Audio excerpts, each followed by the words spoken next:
Ne te marie pas.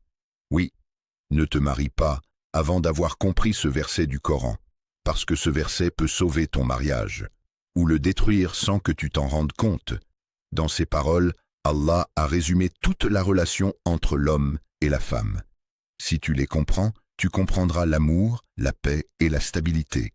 Et si tu les ignores, même 1000 conseils ne suffiront pas. Louange à Allah, Seigneur des mondes. Que la paix et la bénédiction soient sur notre prophète Muhammad, que la paix et le salut d'Allah soient sur lui.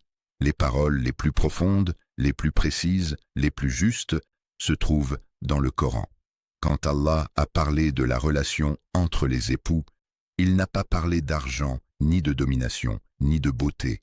Il a dit « Elles sont un vêtement pour vous, et vous êtes un vêtement pour elles. » Par Allah, devant une telle parole, le cœur s'incline.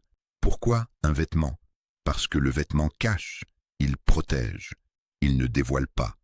Celui qui révèle les secrets de son conjoint, celui qui expose ses défauts, celui qui parle de l'intimité du foyer à l'extérieur, n'est plus un vêtement.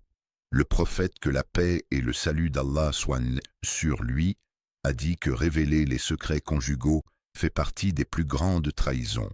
Même la trahison évoquée chez la femme de Noé et la femme de Lot n'était pas une immoralité, mais une trahison de la confiance. Ils ont retiré le vêtement.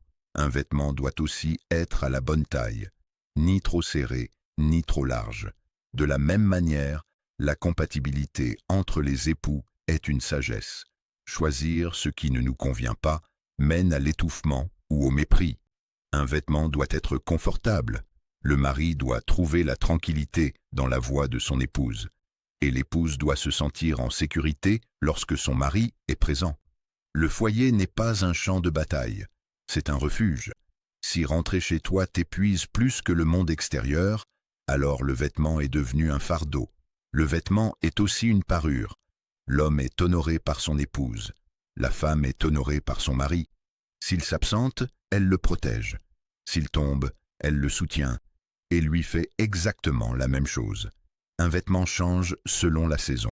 En hiver, il réchauffe. En été, il allège. Dans les épreuves, le conjoint doit être une fraîcheur pour le cœur, pas une pression supplémentaire. Comprends la nature de la femme. Elle est sensible, émotive, changeante. Allah lui-même a allégé certaines obligations pour elle. Alors comment exiger d'elle une stabilité qu'Allah n'a jamais demandée? Soit son refuge, soit sa tranquillité, soit la paix vers laquelle elle revient. Beaucoup cherchent l'époux parfait, alors qu'Allah demande seulement d'être un bon vêtement. Si tu penses te marier, médite ce verset. Si tu es déjà marié, reviens-y. Et si ce rappel t'a touché, partage-le. Qu'Allah remplisse nos foyers de tranquillité, d'affection et de miséricorde.